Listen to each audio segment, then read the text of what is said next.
수고하셨습니다. 자, 오늘 53페이지부터 가보겠습니다. 창업자금 지원 특례. 이게 위험에 투자를 하는 사람에 대한 인센티브를 주는 거예요. 위험에 투자를 하는 투자자들에게 인센티브를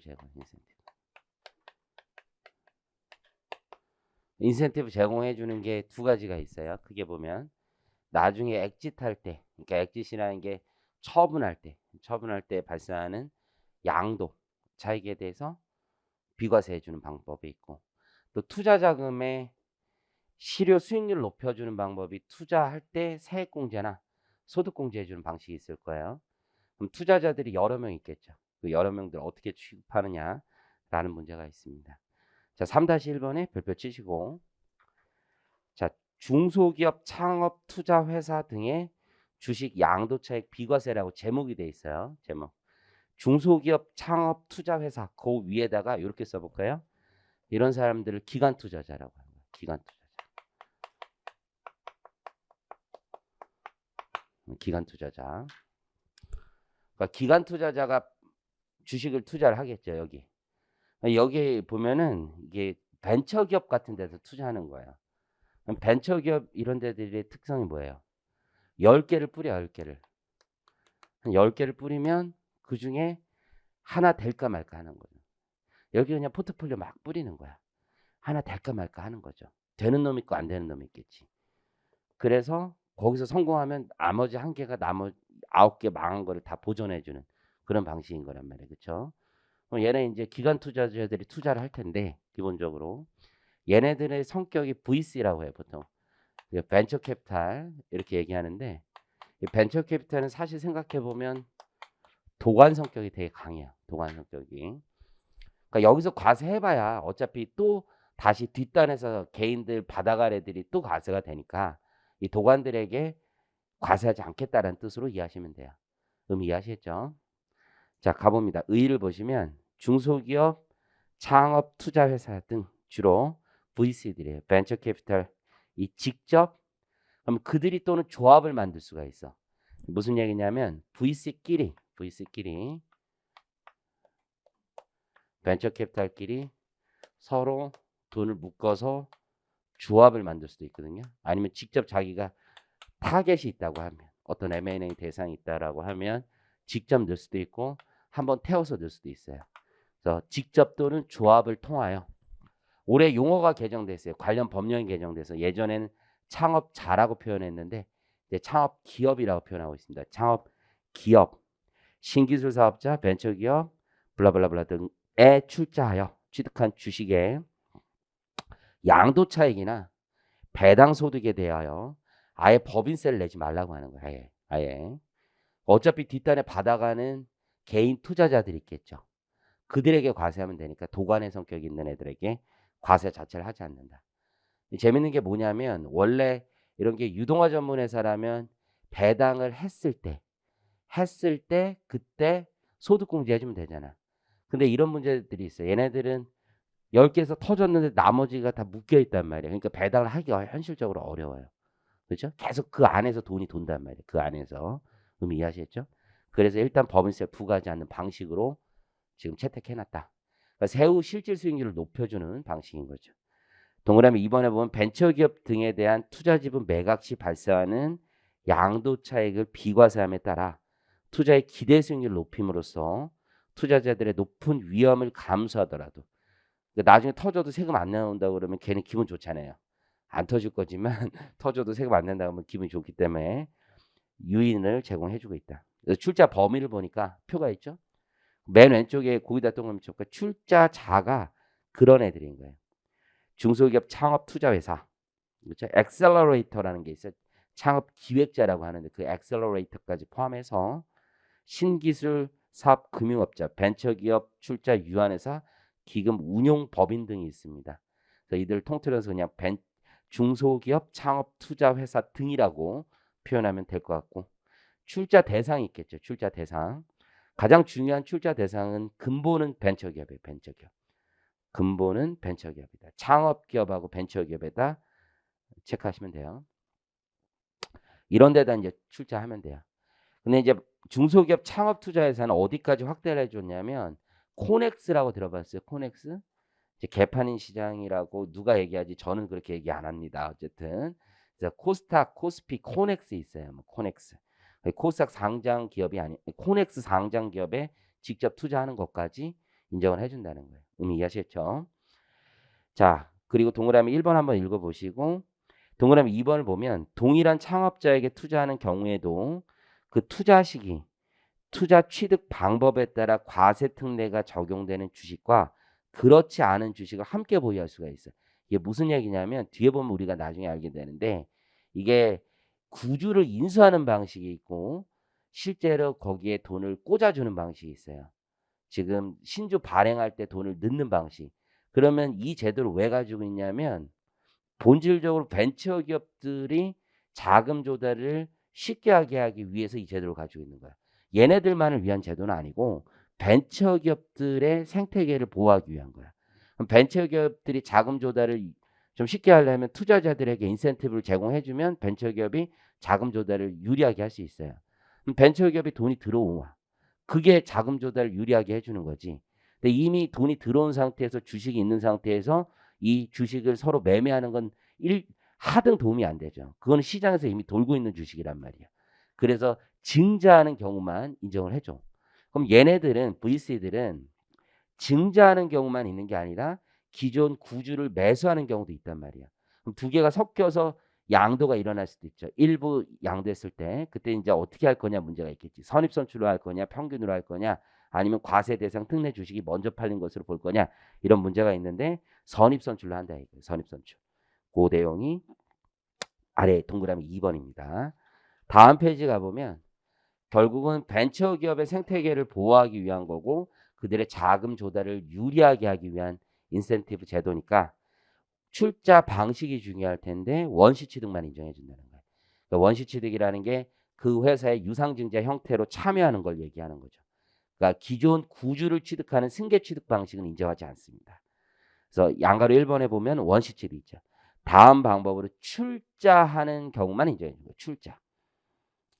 그래서 과세특례 적용하는데 즉 타인 소유 주식을 매입하여 취득하는 것은 제외한다. 이건 자금확충과는 관련이 없기 때문이죠.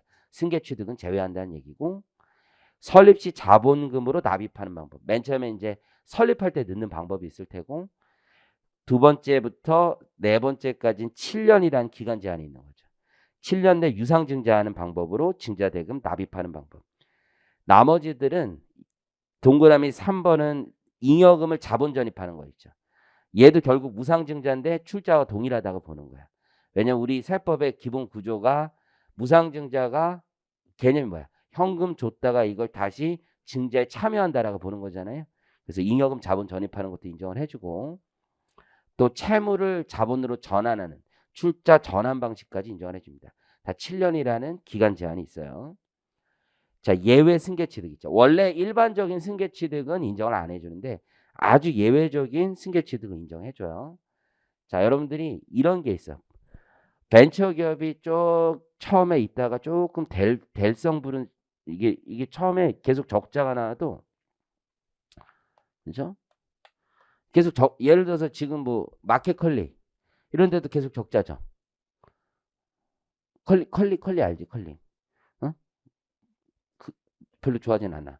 근데 적자가 올해 적자 1조인가 그래. 1조. 뭐 1조인가? 1조. 근데 정확한 숫자는 기억이 안 나는데 매출 1조인데 적자 1조인가 그럴 거야 아마. 이해가 안 되죠, 여러분들. 그게 RCPS가 있어서 그래. RCPS. 상한전환 우선주가 있으니까 금융부채 평가라니까 그 금융부채 평가 손익이 엄청 커요. 애들 시장 밸류가 크니까 금융부채를 평가하니까 그 평가 손실이 어마어마하게 커서 오히려 재무제표는 엄청 지저분해졌거든. anyway. 계속 적자가 나는데도 투자를 계속 들어온단 말이야, 사람들이. 그러면서 기존의 개인 주주들이 VC가 들어올 때, 창업 투자회사들이 들어올 때 개인 주주들 지분을 좀 정리해 달라고 하는 경우가 되게 많아요. 지금 내가 처음에 엔젤로 들어갔어요. 엔젤로. 개인 투자자를 엔젤이라고 하는데 엔젤 들어갔는데 기관 투자자들이 들어오는 거야. 그때 이제 엔젤들 주식을 일부 정리해 나가는 경우가 있어. 나 그거 팔게요. 이렇게. 의미 이해하시겠죠? 그런 경우들 보통 인정해 주는 경우가 많아. 왜냐면 엔젤 중에 진상 엔젤이 있어. 아, 얘네들 좀 정리 좀 했으면 좋겠다. 그래서 VC가 좀 가져가. 왜냐하면 이게 제3자 발행이야, 제3자. 그러니까 VC가 들어올 때 상법에 따라서 제3자가 증자에 참여하는 거야. 근데 여기 찐따 부린 애들이 있어. 나는 이거 반대 옷이다, 막 이런 애들. 그러면 복잡하단 말이야. 그러니까 얘네들 지분을 정리해주는 경우가 많단 말이야. 그러니까 신주도 인수하고 구주도 인수하는 방식으로 썩는 경우가 많아. 그래서 그 부분에 대한 인센티브를 약간 주는 방식으로 거기 있습니다. 그래서 유상증자의 증자대금을 납입한 날부터 6개월 이내 거주자가 소득공제 적용받아 소유하고 있는 해당 유상증자 기업의 주식 출자 지분으로서 거기까지 끊어볼까요? 그런 주식이라는 거예요. 그런 주식. 그러니까 얼마 안 된 세주라는 거예요. 신주. 해당 거주자의 출자일 또는 출자일로부터 3년이 지난 것을 매입하는 방법이라고 되어 있죠. 그렇죠? 그래서 3년이 지난 것을 매입하는 방법이라면 인정해 주겠다는 거예요. 개인 투자자들 지분을 인수해 주는 것도 일부 인수해 주는 것도 인정해 주겠다. 대신에 거기 보면 다만 유상증자로 납입한 증자대금의 10%로 한다라는 게 뭐냐면 기관 투자자가 이번에 들어가는 신주 납입대금이 있을 거 아니야. 그게 예를 들어서 100억 원이다. 그러면 구주 인수분은 10억 원까지만 인수해 주겠다는 거예요. 인정해 주겠다는 거예요. 3번은 안 받아요. 코넥스는 아주 특별한 규정이에요. 자, 오른쪽에 3-2번. 이게 그 일본하고 이게 사이가 안 좋아지면서 이제 소부장 기업들을 좀 키워야 되겠다. 이런 생각을 문재인 정부에서 했었단 말이에요. 소재 부품 장비 기업들이 우리나라 이제 좀 문제가 있다. 그래서 걔들하고 이제 싸우려면 우리가 이제 좀 약한 분야가 있단 말이에요. 그런 분야를 키워야 되겠다는 생각을 한 거지. 그래서 각종 조세 지원책들을 마련하면서 여기 추가로 마련한 거예요. 그래서 중소기업 창업투자회사 등의 소부장 기업 주식 양도 차익에 대한 비과세. 그럼 앞에 있는 거랑 똑같은 건데 뭐가 다르냐? 하나만 다른 거야. 앞에 있는 것들은 소부장 기업이 아닌 경우는 설립일로부터 7년 이내 증자대금을 태워야 된다라는 제한 조건이 있는데 소부장 기업은 지금 우리 시작하자. 근데 이미 설립되어 있는 기업들이 있겠지. 소부장 기업은 벤처라는 게 사실 웃긴 거예요. 왜냐면 어마어마한 기술력 축적이야. 그렇죠? 이 벤처는 기본적으로 기술력 축적보다는 물론 기술력도 있겠지. 하지만 벤처의 기본적인 애들은 뭐 서비스 이런 쪽에 더 많죠. 그렇죠? 그냥 유통망 개선이나 이런 것들이 더 많은 축에 속한단 말이에요. 그러면 업력을 가진 애들을 취득하려면 나름 그 기간이 있었을 거 아니야. 그럼 7년 넘은 애들이 많을 거란 말이에요. 그래서 거기 보시는 것처럼 벤처 캐피탈 등의 소재 부품 장비 전문 기업 등의 신규 출자를 통해 취득한 주식 출자 지분의 양도 차익에 대해서도 비과세해 주는 조문이 생겼고 다만 중복 적용을 배제하니까 주식 양도 차익에 대한 비과세가 적용되는 경우 제외한다. 그러니까 앞에 있는 거든 이거든 둘 중 하나를 선택한다는 얘기일 뿐이에요. 비교를 보면 중소기업 창업투자회사 등의 주식 양도 차익에 대한 비과세 규정과 비교하여 소부장 기업 등의 신규 출자하는 경우에는 출자 시기에 제한이 없다는 것을 제외하고는 나머지 동일하다는 겁니다. 그래서 7년 경관 법인의 주식 신규 출자도 인정해 주겠다는 거예요. 근데 이거 역시 구주 출자는 안 되는 거예요. 구주를 매입하는 건 안 되고 신주 매입만 됩니다. 원시 취득만. 자, 3-3은 이제 조문은 앞에 있는데 사실 연역이나 내용을 보면 이제 개인 투자에 대한 대응 조치라고 보시면 되는데 벤처에다가 돈을 넣어요. 벤처에다가. 처음에 이제 엔젤 투자에 대한 얘기가 있었던 거예요. 엔젤. 이제 벤처에다가 넣는 거 벤처. 생각을 해봐. 그러면 네가 재산이 한 회사 다니면서 한 5천만 원 모았어.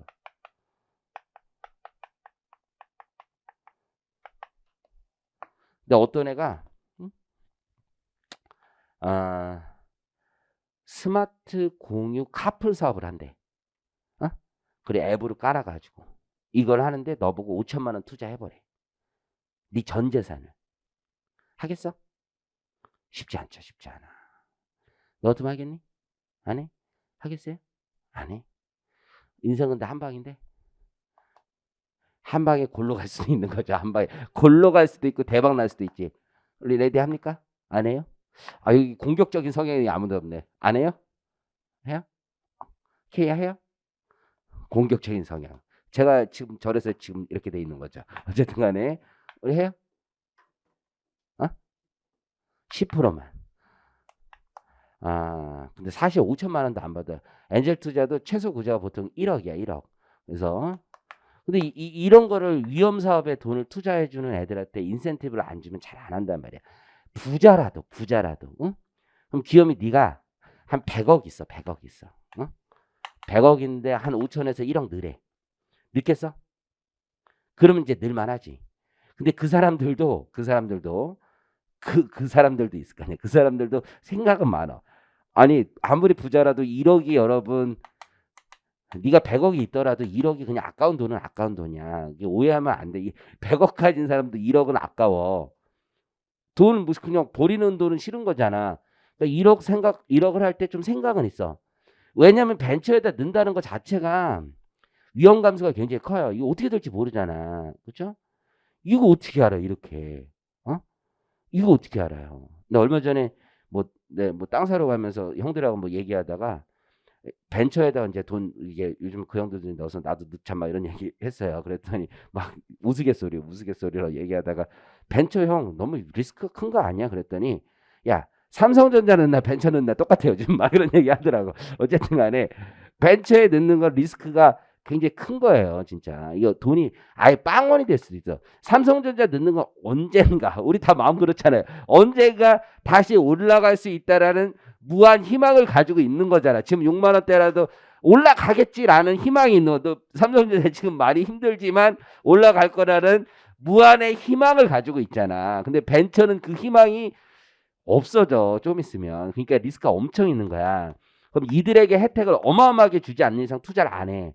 근데 사회 생태계로 봤을 때 이거 10개에서 하나 터지면 우리 사회를 먹기 사는데 굉장히 도움이 되는 거란 말이에요. 그렇잖아. 고용도 창출이 되고. 그래서 여기에 혜택을 엄청 줘. 엄청 주는데 이 부자들을 보니까 이런 문제가 있어. 부자들은 개인 돈 쓰는 거하고 법인 돈 쓰는 게 또 마음이 달라. 개카를 쓰는 것과 법카를 쓰는 마음이 굉장히 달라요. 그렇잖아? 예전에 하다못해 S그룹의 통신사를 가지고 있는 S그룹의 회장님이 계시단 말이야. 회장님이 자기 지금 결혼하신 분이지. 결혼하신 분의 아파트를 사줄 때도 법인 돈으로 사주잖아. 심지어 그 부자도 개인 돈을 써야 되는데 법인 돈으로 아파트를 사주고 그랬단 말이야. 이상한 거지. 여러분 이게 자기 그렇게 부자인데 그 법인 돈을 쓰냐 왜 이상하다고 생각할 수 있지만 저는 그 마음 100% 이해해요. 이왕 쓰는 거 법카로 쓰는 게 더 낫지 않냐 이렇게 생각을 한단 말이야.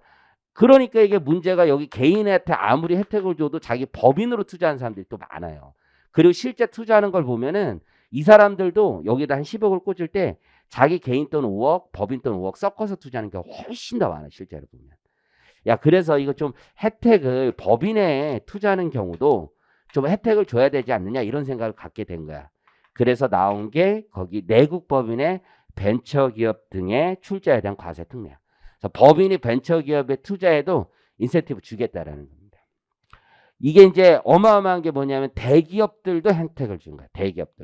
대기업도 벤처에 투자하면 세액 공제를 해주는 거야. 이게 원래 투자라는 거는 실물자산 투자를 얘기하는 거야. 유형자산 투자를 대부분 얘기했다고. 근데 주식 투자도 인정을 해주는 거야. 그래서 이게 패키지로 같이 나왔어요. 패키지로. 조세특례 제한법은 어떤 이러한 산업이나 이런 정책을 밀어줘야 되겠다라고 생각하면 같이 패키지로 나와.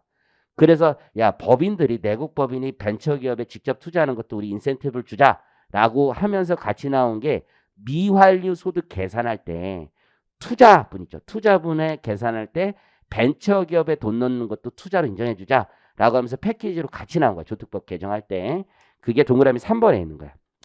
미환류 소득 계산 시 벤처기업에 출자한 금액도 투자로 인정해 주는 제도와 함께 입법되었습니다.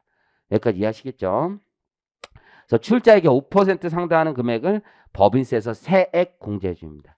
그러면 자기는 100만 원, 뭐 1억을 투자해도 500만 원 바로 리턴 받는 거니까 투자 수익률이 더 올라가는 거. IRR이 올라가지. 9,500 넣고 시작하는 거랑 똑같은 거니까. 자, 출자자에서 거기 VC들은 제외한다는 거야. 이게 조문 중복 적용을 배제하는 거예요, 결국. 앞에서 VC들은 양도세, 비과세 자체가 되고 있잖아요, 지금. 그런데 거기에 세액공제까지 해주는 건 안 된다. 그래서 일반 내국 법인들의 엔젤 투자, 엔젤 투자. 이게 VC들이 투자하는 걸 엔젤이라고 부르지 않아요. 왜? 그들은 업이야, 업. 엔젤은 뭐야? 엔젤의 또 다른 엔젤을 우리말로 번역하면 뭡니까? 엔젤을 우리말로 번역하면 뭐야? 천사? 아니죠. 호구죠, 호구. 호구라고 하는 거지. 순수 우리말로 번역하면 호구야, 호구. 엔젤은. 그냥 호구가 투자한 거야. 어떻게 될지도 모르는데 그냥 넣는 거야, 넣는 거. 이해하셨어요? 자, 그래서 얘네들은 안 된다 이거예요. 다음 페이지 넘어가 보시면 주식 출자 지분. 똑같아. 내국법인이 다음 중 어느 하나에 해당하는 주식 출자 지분을 취득해야 된다. 근데 이게 호구인데 너의 최대 호구는 누구니? 기업이 너의 최대 호구는 누구야? 너의 인생의 최대 호구가 누구야? 솔직히 얘기해봐. 너의 인생의 최대 호구가 누구야? 너한테 최대 호구 짓을 해준 사람이 누구야? 그렇지, 그렇지. 너의 최대 호구가 누구니? 본인의 너의 최대 호구. 그러니까 너 왜 이렇게 볼펜도 떨어뜨리고 너의 최대 호구 없어? 네가 막 빨대 꽂고 막 쭉쭉 빨아먹는 사람 없어? 부모님이잖아, 부모님. 너의 최대 호구 누구야? 부모님? 그래? 최대 호구 누구예요? 신랑이에요? 신랑. 아유, 진짜. 어쨌든 간에. 그렇다면 특권자란 말이야, 특권자. 그래서 특권자에 돈 꽂아주는 것까지 해줄 수는 없지, 이거. 그래서 다만 나오죠. 특수 관계인의 주식을 취득하는 경우는 공제해주지 않고. 그렇죠? 자, 그래서 동그라미 1번 보니까 벤처기업에 꽂는 거예요. 벤처기업. 창업기업, 신기술 사업자, 벤처기업 또는 뭐 신기술 창업 전문회사의 주식 출자 지분에 돈을 꽂는 경우 인정해주겠다는 거예요. 그리고 동그라미 2번 창업 벤처 사모 집합 투자기구 및 창업 투자조합 등을 통하여 블라블라블라. 동그라미 1과 2가 재밌는 게 뭐냐면 내국법인이 출자할 때 벤처기업에 출자하는 방식이 직접 투자가 있고 간접 투자가 있을 거예요. 직접 투자든 간접 투자든 다 공제해 주는 거야. 벤처 생태계를 보호하기 위한 거기 때문에 벤처기업에 직접 넣는 것든 아니면 수익증권을 사는 형태의 간접 투자든 다 5% 공제해 주는 겁니다. 그럼 이해하시겠죠? 출자 방식 역시 뭐 하는 겁니까? 원시 취득하는 거야. 원시 취득. 승계 취득이 아니라 원시 취득해 주는 거다. 7년 이내 그렇다. 근데 이제 얘들은 엔젤 투자하고 같은 방식인데요. 사고 나서 거기 5년 이내에 피출자 법인의 지배주주에 해당한다. 그러면 공제 안 해줍니다. 다시 토해내는 규정이 있어요. 이거는 호구가 돼서 그 회사를 지분을 한 몇 프로 산 거야. 여기서 내가 여기 엔젤처럼 해서 여기 한 얘네들이 경영권을 다 가지고 있고 돈만 넣고 도와줄게 하면서 하는 거야. 돈을 빌려주면 만기가 있으니까 이들이 나중에 자금 압박이 생기는 거죠. 근데 자본으로 출자하면서 경영권을 신경 안 쓰면 이들은 얼마나 고맙겠어. 우리 믿고 투자한 거잖아. 나중에 대신 상장되고 그러면 큰 돈 받아가세요 이거잖아. 저희 믿어주세요. 기다리세요. 이렇게 하면서 계속 기다리는 거잖아. 진짜 호구 그 자체지. 근데 그러고서는 한 내가 10% 정도 지분을 저 사람에게 줬단 말이야. 지분율. 근데 야금야금 시장에서 막 사오더니만 너 나가. 이렇게 얘기하는 거야. 얘한테 호구인 줄 알았더니 내가 호구였던 거지. 그러면 안 된다는 거예요. 이해하셨죠? 이들이 거기 보시는 것처럼 피출자 법인의 지배주주 등에 해당이 된다. 5년 이내에 이해하셨죠? 그러면 다시 토해낸다라고 생각하시면 됩니다. 3-4 역시 소부장입니다. 소부장. 요즘 좀 특이한 건데 이제 타겟법인이 소부장 기업인 거예요. 이제 그 회사를 살려고 하는데 소부장 기업을 살려고 하는 거야. 자, 소부장 기업에 이제 돈을 넣어주는 방식인 거지. 두 가지 법인이 있어요. 소부장 기업이 근데 기술력이 되게 뛰어난 소재, 부품, 장비 회사야. 근데 이제 문재인 정부에서 굉장히 큰 생각을 한 거야. 야, 이게 외국 법인 사는 게 진짜 아니냐, 진또백이 아니냐라고 생각해서 과감하게 해외 투자에 대한 세액 공제까지 확대해 준 규정입니다. 그래서 두 가지가 있어. 우리나라의 소부장 기업을 투자해 주는 경우, 그리고 외국 법인을 인수하는 경우까지 확대해 준 규정이라고 보시면 돼요. 근데 이제 소부장 기업의 국내 기업 투자 방식과 외국 기업의 인수 방식이 좀 달라요.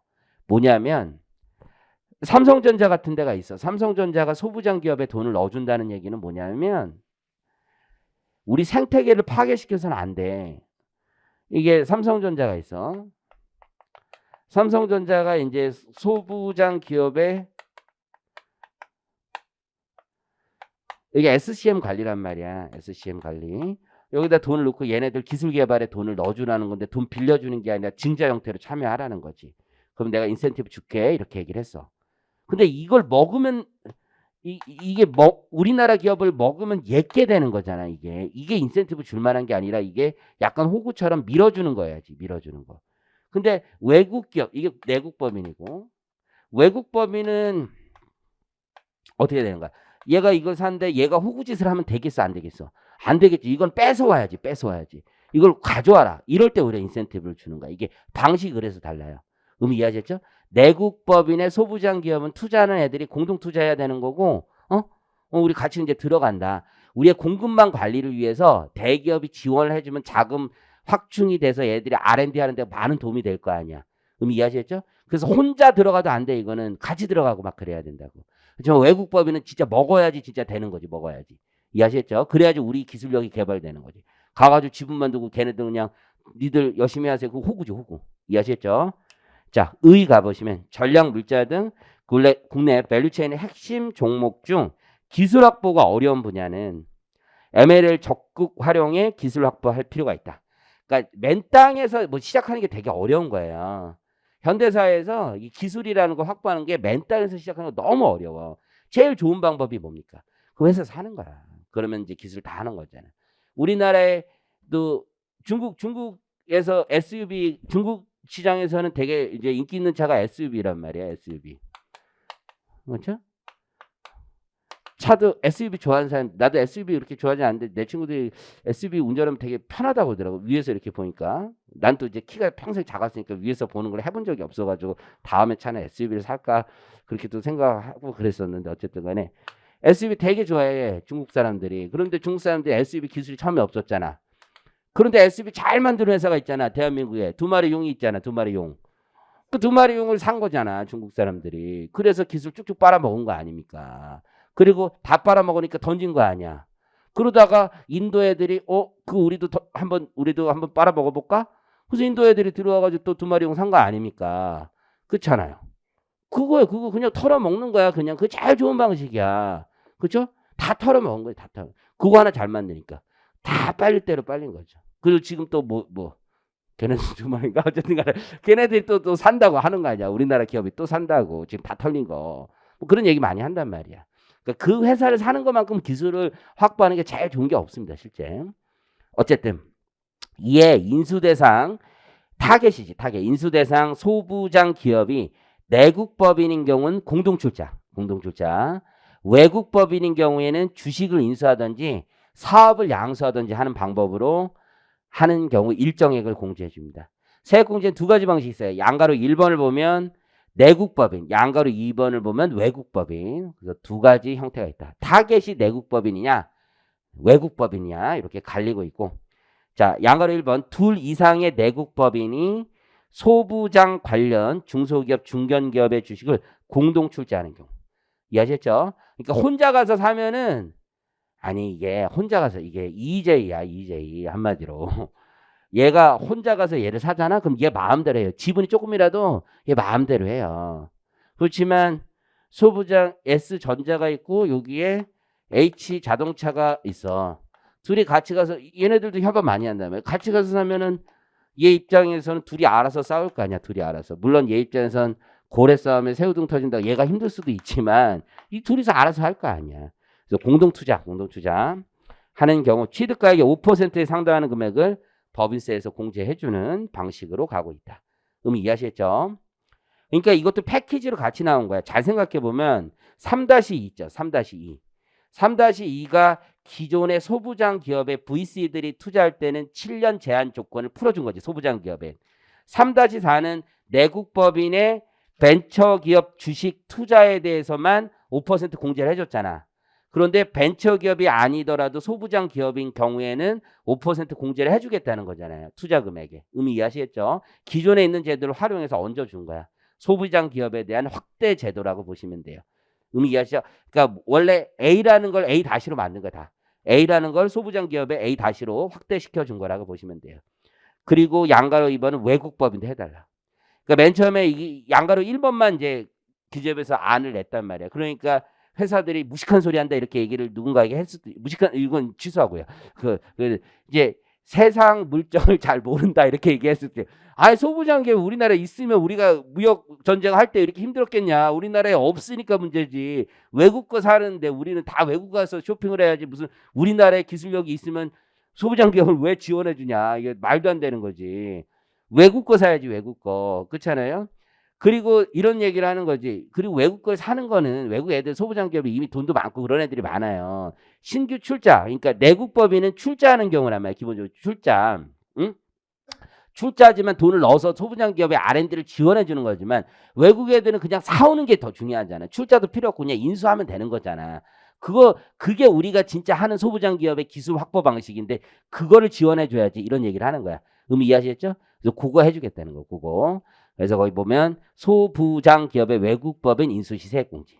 이해하셨죠? 여러분들 미완료 소득할 때 벤처기업 주식 사는 거 있지. 그것도 기존 주식을 사는 건 투자가 아니야.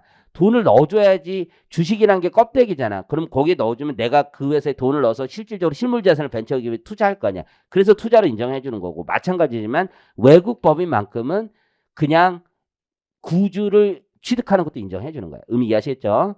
그래서 거의 5% 중견기업은 7% 중소기업은 10% 법인세에서 공제해 준다. 근데 거기 다만 있지. 다만 인수권별로 인수가액이 5천억을 초과하는 경우 초과 금액은 없는 것으로 본다 이거. 그러니까 없는 것으로 본다라는 거지 안 해준다라는 건 아니에요. 5천억을 넘는 것은 없는 것으로 본다라는 거지 안 해준다는 얘기는 아닙니다. 안 해주면은 하나만 소부장 기업이 진짜 기술력 좋은 애들 다 5천억 넘겠지.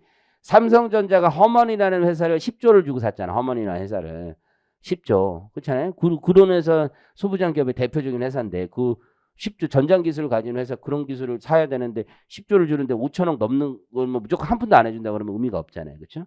자, 적용 요건. 내국법인의 소재기업 등의 공동출자. 당연히 거기 보면 동그라미 1번. 자기 도움을 받기. 자기 제품 생산과 관련된 회사에 공동투자 해준다는 얘기고요. 두 번째. 투자 대상 기업의 유증에 참여하는 거야. 원시 취득만 인정해준다는 얘기고. 세 번째는 특권자가 아니다. 그러니까 이 자체가 모법이 뭔지를 생각해 보면 이해할 수 있어요. 벤처 기업에 내국 법인이 투자하는 것과 유사하다고 보시면 되지. 다만 그 타겟의 대상이 뭐일 뿐이에요. 벤처 기업이 아니라 소부장 기업일 뿐이에요. 다음 페이지 외국 법인 인수. 주식 인수. 그래서 해당 내국 법인과 외국 법인이 마치 적격합평처럼 만든 거 한 1년 이상은 했어야 된다. 당연하지. 소부장 기업이 기술력을 지금 확보하는 건데 기술 하나도 없는 애가 시작하는 건 아니고. 그리고 경영권 인수하는 거니까 50%예요. 50% 이상을 직간접적으로 취득한다. 근데 만약 실질적으로 지배력을 가지면 30% 룰이 있는 거고.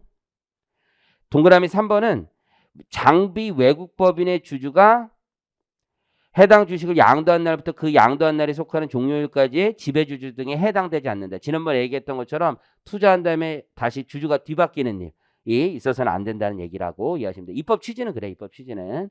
좀 의미 이해하시겠죠? 자, 네 번째 보시면 사업을 계속해야 된다. 사업 양수도도 1년 이상이고 1년 이상.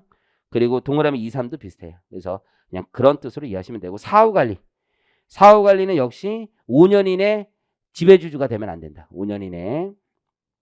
그래서 내국법인이 출자 지분 취득 후 5년 이내 피출자법인의 지배주주가 된다. 거기 도와주려고 갔는데 아니야 내가 할게. 이건 안 된다는 거죠. 그리고 출자금의 80% 이상을 R&D에 투자해줘야 돼. 이거는. 요 요건이 추가로 있는 거죠. 그쪽에 돈을 넣어줬는데 그거 가지고 애들이 아이고 이거 돈 받았으니까 우리 아파트나 사고 뭐 이러면 안 된다는 거죠. 그래서 R&D에 투자해줘야 되고 자 4년 이내 주식 처분하는 경우도 안 된다. 밑에도 지분율이 낮아 외국법인 지분율을 떨어뜨리거나 지배주주가 반대 애들이 지배주주가 되는 경우 안 된다. 자 3-5번. 그러니까 소부장 기업에 대해서는 모법이 뭔지를 잘 알고 그거에 맞춰서 어느 정도 쓰시면 되는 거예요. 소부장 기업 자체가 나올 가능성이 아주 높지는 않다고 보지만 그래도 혹시라도 나오면 모법이 뭔지 이게 어디서 파생된 건지를 잘 기억을 하시는 게 더 좋다. 오히려 나오면 얘와 얘의 차이를 물어볼 가능성이 있는 거죠. 원래 모법이 뭐고 소부장 기업의 추가적인 혜택이 뭐냐 그렇게 생각하시면 되고 3-5번 별표 엔젤 투자 창업기업 등 출자에 대한 과세 특례. 그래서 엔젤 투자자들에 대한 어마어마한 과세 특례를 가지고 있죠. 크게 보면은 두 가지가 있어요. 양도소득세 비과세야. 내 이렇게 엔젤 투자해서 이게 대박이 났어, 주식. 근데 그 양도세를 세금 내지 말라는 거죠. 어마어마한 기대를 가지고 가는 거지. 거기에 플러스로, 거기에 플러스. 왜냐하면 이런 분들이 잘 생각해보면 10개 터져서 10개 해서 하나 터지는 거 하나. 그렇죠? 그럼 손실이 다 났는데 그 손실 공제가 잘 안 된단 말이에요. 왜냐하면 양도세는 2월 공제가 안 돼. 손실 나는 시기와 이익이 발생한 시기가 미스매칭이 많단 말이야. 그럼 손실은 손실인데 나 양도 이거 냈다고 이거 세금 내라고 하면 이건 좀 억울할 수도 있어요, 시기. 그러니까 양도세 캐피탈 게인에 대해서 2월을 시키는 방식이 맞아요, 기본적으로. 주식 손실에 대해서 2월 시키는 게 맞지, 그렇죠? 아, 주식에서 주식 해본 사람 알아. 내가 올해는 성적이 좋아. 하지만 내년에 성적이 좋으리란 법이 없어요. 그렇죠? 그리고 사실은 나는 결손금 소액공제도 해줘야 된다고 생각해. 보통 주린이의 특징이 뭐냐면 첫 해 돈을 벌어요. 둘째 작살 나죠. 보통 그래. 첫 해는 왜 돈을 벌어요? 시장이 좋을 때 다 같이 들어가요. 내 친구 돈 버는 거 보고 다 들어가. 그러니까 여기서 누가 한두 명 돈 벌었다 하면 이거 다 들어가. 그러면서 지들끼리 돌려막는 거지 지금. 그러면서 돈을 벌었어. 그러고 나서 쭉 빠질 때 누가 먼저 나오느냐가 중요한 거야. 빨리 나온 애가 돈 벌고 나오는 거고 맨 끝에 맨 뒤에 아직 이렇게 남아있는 애들은 지금 손실 본 거란 말이야. 그래서 첫 해 벌고 둘째 손실이 많이 나. 대부분이 그래, 대부분이. 그러니까 시장이 오르기 전에 사는 게 중요하고 시장이 화랑일 때 팔아야 되는데 그걸 우리가 못하잖아요. 뭐 공포에 사고 욕심에 팔라 뭐 탐욕에 팔라 뭐 이런 얘기가 있는데 그거 못한단 말이야, 심리적으로. 어쨌든 그 여담인데 워런 버핏 아저씨나 그 버핏 아저씨가 주식 그 할 때 직원 뽑을 때 있잖아요. 직원 뽑을 때 제일 선호하는 과가 뭔지 알아요? 제일 선호한 과 혹시 알아요? 예, 책에서 보는데 무슨 이공계 이것도 아니야. 기술 분석력 있는 애도 아니야. 어? 제일 공부 제일 선호하는 과 자기 이렇게 직원들 뽑잖아. 찰리 먼거랑 워런 버핏이 뽑을 때 제일 선호한 과가 있다더만. 뭐 그 기술을 뭐 요즘에 IT가 발전하니까 기술 공부하네. 뽑긴 뽑지 그렇지만 중요하지 않다고 그러더라고. 경영학과? 회계학? 중요하지 않다는 거. 워런 버핏의 재무제표 보는 법 뭐 이런 책도 있잖아. 자기는 그냥 몇 개만 볼 줄 알면 된다고 생각하더라고. 하나도 중요하다고 생각하지 않더라고. 1등 혹시 무슨 과인 줄 알아요? 혹시 상상해요, 상상? 맞아, 맞아. 심리학과를 넘버원으로 돼. 인간의 마음을 알아야 된다는 거지. 우리 어리석음을 알면 된다는 것이. 그래서 버핏 아저씨한테 예전에 누가 물어봤대요. 그 기자 그 되게 유명한 거 있는데 그 유튜브 이런 데도 있을 거예요. 30년 전에도 투자를 하셨고 지금 30년 후에도 이렇게 투자를 하시는데 30년 앞으로 계속 세상이 바뀌었잖아. 30년 후에도 절대 바뀌지 않을 게 뭡니까 물어봤더니 버핏이 바로 대답해요. 그게 뭔지 알아요? 인간의 어리석음. 딱 얘기하더라고. 그게 30년 후에도 절대 바뀌지 않을 거라는 거죠. 너의 어리석음, 나의 어리석음, 이 절대 안 바뀔 거라는 건데 어쨌든 간에 뭐 얘기하대요. 얘네들 그래서 손실이 되게 많이 나. 그렇기 때문에 양도세 비과세가 더 타당하다고 보는 거야. 또 하나는 나는 진짜 엄청난 리스크를 걸고 지금 투자하는 거야. 여러분 이거 한 번만 해보면 느낌 와. 진짜 아니다. 이거 진짜 망할 것 같다. 이런 게 있어요. 그렇지? 그래서 요거 투자하고 싶은 거야. 요거 투자할 때 소득공제 해주면 괜찮다고 생각하는 거지. 그래서 부자들이 많이 해. 이해하셨죠? 그래서 3-5가 양도세 과세 특례고 저 뒤로 가보면 3-7이 벤처기업 조합 출자에 대한 소득공제가 있어. 출자에 대한 소득공제. 이해하셨죠? 자, 그럼 우선 3-5부터 가보겠습니다. 3-5 보면 창업기업 등 출자에 대한 과세 특례. 양도소득세를 비과세해 주는 거야. 양도세. 나중에 터졌을 때. 그래서 출자하여 양도하는 경우. 출자라고 되어 있으니까 당연히 구주 취득 방식은 안 되는 거고 신주 취득만 되는 거죠. 유상증자 참여하는 방식만 되는 거예요. 거기서 동그라미 1번부터 5번까지 방식이 되는 거야. 그러니까 1번에 보니까 벤처기업 투자 등이 조합 등이 창업기업, 벤처기업 등의 신규 출자함으로써 취득하는 주식, 출자 지분. 그럼 얘는 동그라미 1번은 주어가 벤처기업 투자 조합 등이 이렇게 되어 있는 거고 창업 기획자 등의 출자함으로써 동그라미 3번을 모체로 생각하시면 돼. 이게 제일 중요한 거야. 벤처기업에 개인이 투자하는 거야. 거주자가 벤처기업에 투자하는 거야. 벤처기업. 근데 그 벤처기업이라는 게 창업 5년 이내 벤처기업 전환 3년 이내 회사로 한정하고 있는 거야. 진짜 스타트업. 아직 어떻게 될지 모르는 애기. 진짜 어떻게 될지 모르는 애들. 신규 출자하면서 취득한 주식. 이렇게 되고 있습니다. 뭐 OTC 뭐 이런 거 있고. 그러니까 3번을 기준으로 쓰시면 돼. 나머지 다 외울 필요 없어. 3번만 쓰시면 돼. 3번만. 그러니까 문제를 내도 사례를 내도 3번은 내는 거야. 이게 지도배기거든, 이게. 두 번째 과세 특례. 양도세 비과세인 거죠. 개인이 직접 또는 조합을 통하여 창업자, 신기술 사업자, 벤처기업, 신기술 창업 전문회사에 출자한 경우에는 양도세 비과세한다. 직접 투자의 경우에는 최대 주주와 그의 특수관계에 해당하는 경우 당연히 배제하는 거고. 자, 그 밑에 원천징수 특례는 뭐냐면 이게 양도세를 비과세하는데 이게 두 가지 방식이 있는 거야. 직접 투자와 간접 투자 다 비과세해 주는 거야. 핵심은 직접 투자가 더 강한 거고. 근데 이제 조합을 통해서 우리가 조합이라는 게 뭐냐면 우리끼리 같이 형성해서 투자를 하는 거야. 우리끼리 돈 모아서 같이 투자하는 거예요. 혼자 하면은 혼자 해도 돼. 근데 조합을 왜 만들어? 이유는 단순해요. 그 조합에서 그 회사에서 원하는 구자가 있어. 이번에 우리 한 사람만 그러니까 내가 회사인데 한 10억 원해. 근데 찔끔찔끔 얘가 와가지고 저도 100만 원만 낼게요. 이런 애 상대하고 싶지 않습니다. 저도 100만 원만 낼게. 저도 하고 싶어요. 100만 원만 낼게. 잘 될지 모르니까. 얘를 상대하고 싶습니까? 나는 10억 필요한데 100만 원 와가지고 찔끔찔끔해. 보기도 싫어. 귀찮다. 꺼져. 막 이런단 말이야. 근데 이런 애들이 100명이 모여서 조합을 만들어 와서 10억 우리가 꽂을게요. 이러면 받아주는 거야. 그렇죠? 그렇게 해서 많이 하는 거죠. 조합이. 이해하시겠죠? 그러니까 같이 모으는 애가. 그러면 그 투자 조합이 도관의 형태를 지니고 있어요. 그럼 걔네들이 이제 돈을 모아서 이제 모으다 보면 어떻게 되냐면 많이 모으니까 여러 군데 투자하기도 하는 거야. 여러 군데. 그래서 창업 기업 등에 출자하고 배당을 중간에 받을 수 있잖아. 그렇죠? 그럼 창업 기업이 중간에 배당을 줄 수 있다고. 그럼 조합에서 한번 과세하고 다시 개인에게 줄 때 또 과세하면 이중과세 문제가 생기잖아. 그래서 이게 그냥 심플하게 투자 조합에 들어갈 때 원천징수 자체를 안 해버려. 그냥 원천징수. 배당 소득에 대한 원천징수 자체를 안 해. 왜냐하면 이게 조합은 순수 도관이기 때문에 조합은 회사가 아니잖아. 그러니까 아예 과세 주체가 아니야. 그건 알잖아요. 조합은 과세 주체가 아니기 때문에 이 돈이 그대로 흘러가. 개인한테. 그러면 조합에서 원천징수하고 여기에 하면 복잡하잖아. 그러니까 조합이 원천징수해서 내보내게 하는 거야. 회사 입장에서는 걔네 이 100명이 누군지 알지도 못해. 조합이 들어간 거니까. 그러니까 원천징수 안 하고 그대로 내보내고 조합에서 안에서 원천징수하는 게 훨씬 더 편하다는 거죠.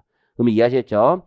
금융기관에서 이자를 줄 수도 있어요. 이 조합에 돈이 있으니까 여유자금은 은행에다 돈 넣을 수도 있잖아요. 그때도 조합에다 그냥 준다 이거예요. 그리고 걔네들이 조합원들을 알기 때문에 그대로 원천징수하면 된다는 얘기입니다. 의미 이해하시겠죠? 다음 페이지에 가보면 소득금액 계산 특례. 이게 뭐냐면 이 조합에서 운영비가 발생할 거 아니야. 그럼 얘네들은 조합원들에게 이 회사에서 배당을 받거나 금융기관에서 이자를 받으면 그 이자나 배당을 그대로 주지 않고 n분의 1의 그 비용을 다시 좀 태워. 자기네 수수료 빼고 다시 이자를 줄 거란 말이야. 그러면 이자 소득, 개인이 직접 받는 이자나 배당에 대해서는 필요경비 인정이 안 되잖아. 그렇지만 얘는 조합을 통해서 이렇게 받는 경우는 예외적으로 필요경비 인정을 해줘. 우리 사주 조합에서도 그런 비슷한 형태가 있거든요. 이제 그렇게 해주는 방식이라고 보시면 돼요. 자, 비교. 자, VC, 창업 투자회사 등이 투자하는 경우와 엔젤 투자를 비교해보면 둘 다 양도세는 비과세 해줘요. 둘 다 지금. 배당 소득에 대해서는 창업 투자에서는 아예 비과세하는 규정이 있는 거야. 왜? 얘가 도관이기 때문에. 어차피 개인한테 들어갈 때. 근데 개인 투자는 과세한단 말이야. 개인 투자는 배당 소득 중간에 받는 건 과세하는 거고 양도세만 비과세하는 거고 원천징수 특례는 창업 투자에서는 할 필요가 없어. 얘는 회사야, 회사. 그러니까 얘네들한테 원천징수 하는 거고 얘네 개인 투자는 원천징수 특례가 개인 투자 조합을 만들었을 때는 특례가 있는 거지. 그래서 동그라미 특례 옆에다가 조합이라고 쓰시면 되는 거죠. 조합으로 만들면 특례가 있다. 자, 양가로 2번 세제별 지원 있죠. 여기다 별표 치시고 요게 제일 중요한 거예요. 요거. 그래서 가서 못 써도 요거를 기반으로 쓰시면 어느 정도 쓴다고요. 자, 그럼 첫 번째 창업투자회사부터 보겠습니다. 창업투자회사. 창업투자회사도 결국은 도관인 거지. 잘 생각해 보면 얘네들이. 그래서 일단 보유 단계에서 배당 소득이 들어오는 거죠. 배당 소득. 그럼 그거 비과세 한다고 그랬죠. 보유 단계에서. 양도 단계에서 주식 양도차익 비과세하는 거예요. 증권거래세도 다 면제해 줍니다. 애들. 자, 조합. 간접 투자 형태로 엔젤 투자자들이 모였는데 조합의 형태로 하는 거예요. 조합의 형태로. 잘 아시다시피 조합은 과세 단위가 아니죠. 그냥 소득금액 계산만 거주자처럼 하는 그런 단계죠. 투자 단계. 내가 조합에다가 투자해도 내 돈 직접 투자한 거와 직접 투자가 아니라 간접 투자 형태에도 투자한 건 투자한 거잖아. 그래서 투자 단계에서 출자 등에 대한 소득 공제 해주는 거야. 출자는 개인에 대해서. 옆에 62페이지 쓰시면 되고 62페이지에 그 내용이 있는 거예요. 지금 의미 이해하셨죠? 엔젤 투자, 벤처에 넣어. 내가 여기서 수소에다 넣는데 수소. 내 벤처를 1년에 한 개씩 우리 김영에서 같이 우리 1년에 하나씩 사기로 이제 마음을 먹어서 소득공제도 받고 그것도 이제 잘 골라야 된단 말이야. 투자 심사역들이 있어. 그래서 GP라고 하거든. GP. 그래서 그거는 이제 투자 심사역들한테 구자가 나오거든. 그걸 지네들이 안 하고 친구들한테 지인들한테 던져요. 그래서 자기 친구들 있으면 너 이거 할래 하면 우리가 이제 하고 하는데 나는 그거 봐도 이게 이거 다 안 될 것 같아. 난 좀 부정적인 것 같아. 내가 그래서 안 될 것 같아. 안 될 것 같은데 소득공제 받으니까 넣자 뭐 이렇게 하면 그 소득공제 또 눈이 살짝 돌아왔는데 소득공제 50%? 그럼 싸네. 싸다고 무조건 사면 되는 거 아닌데 망할 건데 어차피. 근데 어쨌든 간에 그래서 산단 말이야. 그렇게 하나씩 사면 언젠가 하나 터지지 않을까 생각하는 거지. 그게 10개 사서 하나 터지면 되는 거야. 근데 그게 앞에 하나 터지면 좋은 거고 마지막 10번째 하나 터지면 고통 속에 10년을 보내는 거고 뭐 이렇게 생각을 하는 건데 그렇잖아? 그 투자하는데 개인이 이렇게 투자하는 경우도 있겠지만 나도 이런 애들 있단 말이야. 100만 원 나도 껴줘 이런 애들 있어. 그럼 니들끼리 조합을 만들면 되는 거야. 그래서 들어오면 되는 거야. 이해하셨어요? 거기 보면 투자 단계에서 그렇게 조합 만든 애들은 다시 나도 해서 100만 원 넣었는데 걔들은 소득공제 안 해줘봐. 이건 좀 너무한 거지. 그렇죠? 진짜 부자들은 해주는데 나도 해가지고 100만 원 그냥 꼴랑 넣은 애들이지. 기업에 내가 뭐 한다 그러는데 너도 100만 원 너 껴주려면 너 넣겠어 안 넣겠어? 넣잖아. 그냥 무한한 기대로 그냥 안 돼도 좋다는 생각으로 그냥 넣는 거잖아. 그렇죠? 자, 그래서 투자 단계 조합죠. 보유 단계 배당소득 원천징수 특례 규정이 있어요. 조합에 줄 때 배당소득 원천징수 하지 않는다. 이자 배당소득 필요경비 인정. 의미 이해하실 거고 양도 단계에서 양도차익 비과세 해주는 거야. 의미 이해하셨죠? 그러니까 비과세 한다는 게 조합원이 그 양도 주식을 양도해도 비과세 다 해준다는 얘기입니다. 증권거래세 면제. 내국법인인 취득 단계에서만 세액공제 특례가 있는 거죠. 내국법인이 벤처기업에 투자할 때 세액공제.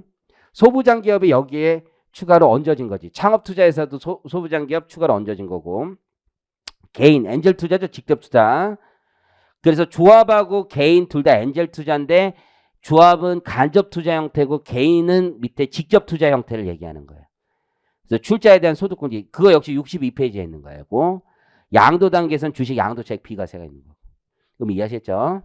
자, 3-6 이렇게 중요한 건 아니고 벤처기업 출자자의 제2차 납세무 면제. 이게 벤처를 했다가 나중에 이제 망해요. 그러면 이 사람이 재기하고 싶단 말이야. 다시 재기하고 싶은데 체납 상태이기 때문에 재기하기 어려울 수 있다 이거지. 그래서 제2차 납세무를 면제해 주는 거야. 왜냐하면 벤처기업이 망해도 이 사람이 제2차 납세 의무 때문에 체납 상태이기 때문에 뭔가 다시 창업하고 이러기가 힘들 수가 있으니까. 그래서 벤처기업 출자자에 대한 제2차 납세무 면제 규정이 있습니다. 그래서 거의 1인당 2억 원을 한도로 제2차 납세무를 면제해 주는 게 있어요. 현실 세계에서는 법인세를 제2차 납세무 면제해 준다는데 큰 의미가 없어요. 왜냐면 망한 회사에 무슨 법인세가 있습니까? 그렇죠? 별로 없어. 망한 회사의 체납은 다 부가세예요. 현실에서 다 부가세야. 왜냐하면 부가세라는 건 미리 받아서 사업자가 받아서 갖다 내는 건데 받아서 사업 경비가 부족하니까 그걸 이미 다 썼단 말이야. 그래서 부족한 거란 말이야. 부가세는 면제 조항이 없어. 그러니까 이 부가세가 있어야지. 근데 국가에서 부가세를 포기한다는 건 말도 안 되는 거예요, 여러분들. 그래서 법인세만 있어, 법인세만. 그래서 적용 요건 납세무가 성립한 사업연도에 다음 요건을 모두 충족하면 해주겠다는 거야. 그래서 동그라미 1번을 보니까 야, 니네 R&D 많이 했어야 된다. 그래서 매출액 대비 5% 소기업 기준에 해당된다. 그러니까 매출 소액이고 R&D 많이 하는 회사들. 저는 본 적이 별로 없네요. 자, 어쨌든 면제 범위 이런 회사가 별로 없어요. R&D를 많이 하는데 매출이 소기업이다? 별로 없습니다. 면제 범위 그래서 18년부터 계속 연장해 갖고 22년 사이에 납세무가 성립한 법인세, 농특세 등입니다. 그런데 얘네들이 만약에 조세범 처벌에 지금 있다. 조세범 처벌 뭐 집행 중이다 이러면 당연히 안 해주는 거고. 다음 페이지 면제 절차. 그래서 고지를 받으면 90일 안에 면제 신청서를 제출합니다. 고지를 받으면 면제 신청서를 제출하고 1개월 이내 면제 여부를 출자자에게 통지해 주게 돼 있어요. 그 정도 보시면 돼요. 자, 3-7 별표. 벤처 투자조합 등에 대한 소득공제. 이게 이제 중요해요. 엔젤 투자. 그래서 거주자가 투자를 하면 벤처기업 등에 투자를 하면 소득공제 해준 거. 세무회계에서도 중요한 거예요. 근데 거주자가 투자를 벤처기업에 투자할 때는 두 가지 방식이 있어요. 두 가지 방식. 어떤 방식이 있냐면 기존의 수익증권을 사는 방식이 있는 거야. 포트폴리오가 잘 짜여진 상품에 투자하는 게 있어. 벤처기업에만 투자하는데 그 상품을 사는 거야. 상품.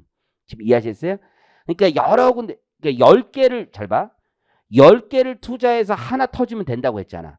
근데 아예 처음부터 10개를 패키지로 묶은 상품을 살 수가 있어. 아니면 내가 그 중에 하나만 살 수도 있고. 어떤 게 리스크가 높은 거야? 리스크한 리턴. 이게 리스크가 높고 리턴도 크겠지만 이게 진짜 진도백이지. 이건 상품이야, 상품.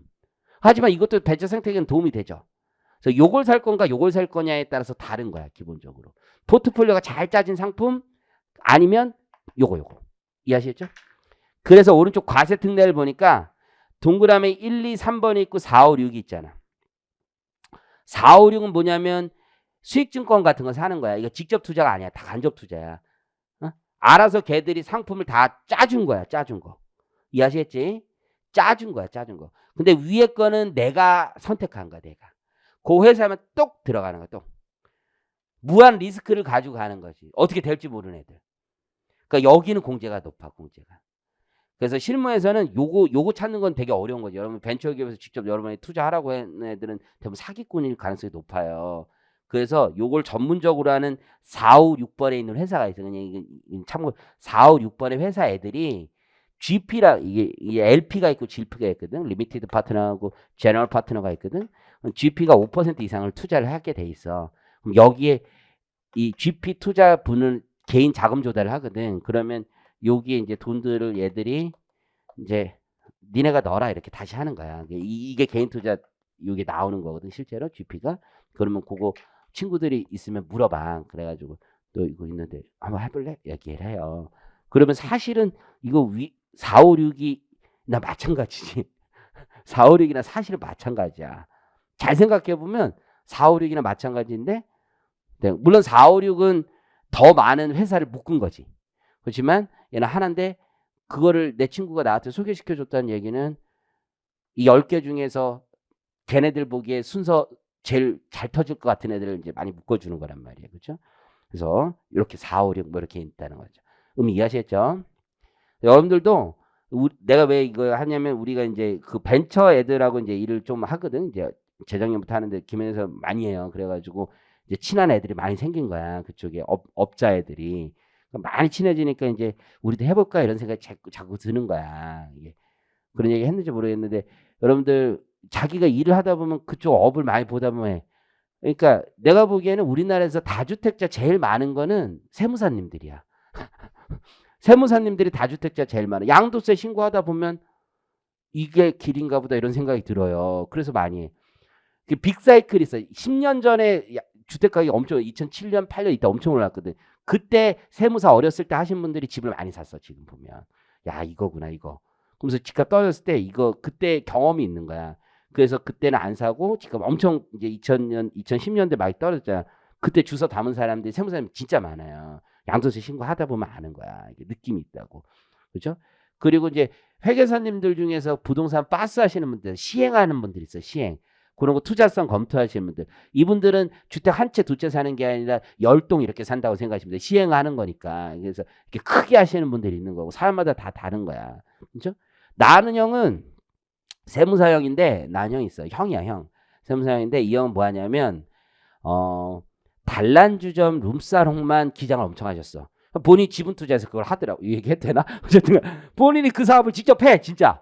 그렇잖아요? 언제 학교 갈지 모르겠지만 돈은 많이 벌고 있더라고. 그렇잖아. 뭐 자기가 업을 하다 보면 그렇게 되는 거야. 그러니까 보다 보면 이거 괜찮네. 내가 해볼까? 이렇게 많이 하시는 것 같아. 대신 조건이 뭐야? 시간이 많아야지. 시간이. 그래야지 많이 하는 것 같아. 우리도 이제 계속 이거 보니까 이거 언젠가 터지겠네 이런 생각이 들어서 막 하는데 아직은 안 터졌어. 터지겠지 언젠가. 그래서 동그라미 1, 2, 3번이 직접 투자. 엔젤 투자의 거의 가운데 동그라미 2에 개인 투자 조합 의미 이해하시겠죠? 엔젤인데 우리끼리만 그 상품을 위해서 모은 거야 이건. 이해하죠? 이건 1대1 대응이 있는 거야. 1대1 대응. 의미 이해하시겠죠? 여러분들 이런 이거 잘 봐. 우리가 소득세에서 P2P 금융 배우지. P2P 금융. P2P 금융이라는 게 이런 거야. 이것도 조합인 거야. 잘 생각해 보면. 이게 대출 상품이 하나 있어. 대출 상품이. 응? 그 중개업자가 있는 거야. 중개업자가. 그리고 카카오톡 같은 데 올린 거지. 그리고 수많은 사람들이 여기 들어온 거야. 수많은 사람들이. 그리고 이거 모아가지고 여기다 넣는 거잖아. 이거는 1대1 상품, 상품이 처음부터 하나 오픈돼 있는 거지. 이 상품에만 투자하기로 다 한 거야. 근데 돈이 각자 모으기가 어려우니까. 얘는 아파트 사는데 내가 5억이 필요하다고 얘기를 해. 얘한테 얘기하니까 얘가 내가 모아줄게 얘기를 한 거지. 얘가 중개 상품을 만들고 얘들이 투자한 거 아니야. 근데 각자 한 명이 5억은 넣긴 힘든데 십시일반이라고 카카오톡에서 5만 원 나 한번 할게요. 이런 애들 있잖아. 저 10만 원 할게요. 이런 애들 있잖아. 그 온라인 중개법을 만들어서 클라우딩 펀드를 하는 거란 말이야. 이거 직접 투자하는 거랑 똑같단 말이에요. 이해하셨죠? 그게 동그라미 2번이야, 2번. 이해하셨죠? 아니면 뭉텅이로 그냥 내가 골라서 내가 한 구자 살게 이러는 것도 있고. 걔네들은 소득공제 오른쪽에 보니까 요거는 한도도 외우는 거야. 3천만 원까지 100% 해준대. 3천만 원까지. 그러면 이제 부자들 세계에서는 이게 좋을 수 있지. 자기가 한계세율이 소득세 한계세율이 지금 45%인 애들이면 지방소득세까지 합치면 50%에 육박한단 말이야. 3천 넣지. 그럼 1,500 바로 리턴 받는 건데. 나중에 터지면은 양도세 비과세까지 되고 1,500 넣었는데 투자 수익률은 어마어마한 거지. 할만하다고 보는 거지. 5천 정도 더 5천. 그러면 3천에서 5천 사이는 70% 더 해준단 말이야. 에버리지. 보통 1억 구자가 제일 많아. 1억 구자가. 1억 넣으면은 대충 얼마 나오는지 생각해보면 수급공제 한번 계산해볼 계산 있나? 1억 넣으면 3천 빠지지. 3천. 얼마 빠져? 50% 빠진다고 보통 얘기하거든. 3천 빠지지. 1억 넣으면 3천에서 5천까지 70%니까 27에 14. 1,400 빠지지. 1,400. 그리고 5천 초과엔 30%지. 그러면 1,500 빠지잖아. 그쵸?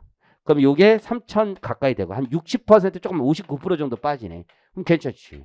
그리고 59% 60% 정도 빠지면은 나는 6천만 원 공제에 50%니까 한 3천만 원 리턴 받는 거지. 대충.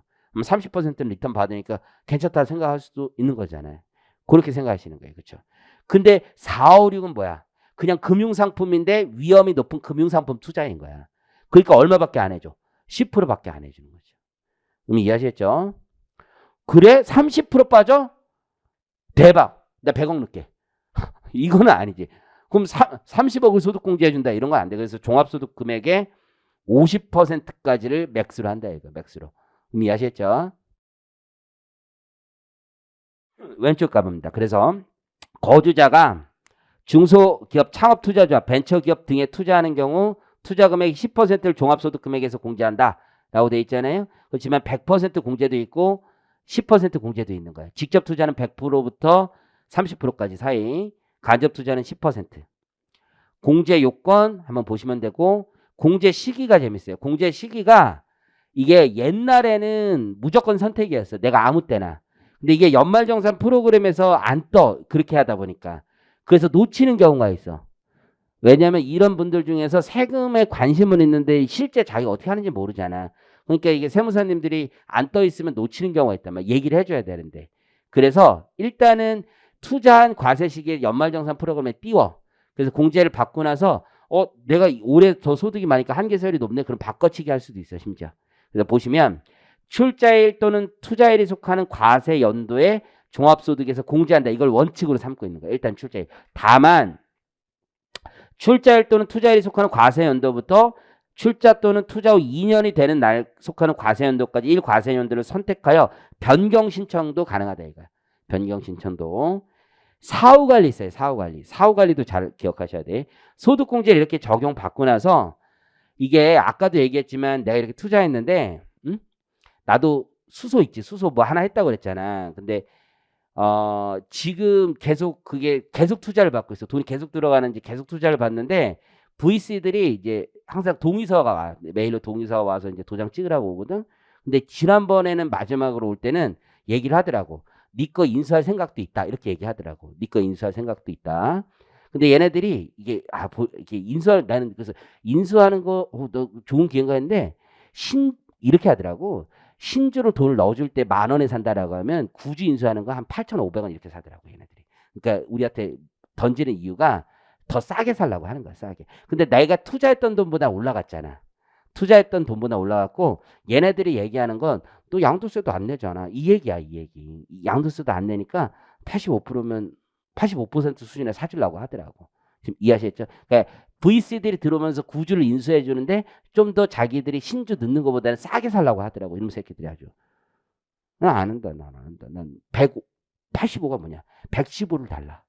반대로 115만 하겠다. 뭐 이런 얘기를 했는데 전화도 한 번 했어요. 그 침소한테 115를 줘야지 왜 85냐? 너 계산이 지금 잘못됐다. 얘기 농담을 했었죠. 어쨌든 간에 그렇게 되는 거예요. 그렇게 돼서 이걸 3년 안에 처분하잖아. 3년. 거기 보시면 소득공제를 적용받은 거주자가 출자일 또는 투자일부터 3년이 지나기 전에 그 투자지역을 이전 회수 환매하면 소득공제 추징하게 돼 있습니다. 이해하셨죠? 3년. 그래서 3년 안에 처분하면 안 돼. 양도세 과세 특례에서 하고 달리 이거 3년 안에 처분하시면 안 되는 거고 요 정도 기억하시겠습니다. 자, 그리고 3-8번부터는 또 다른 얘기. 이제 벤처기업 주식 선택권 행사이익 비과세 특례.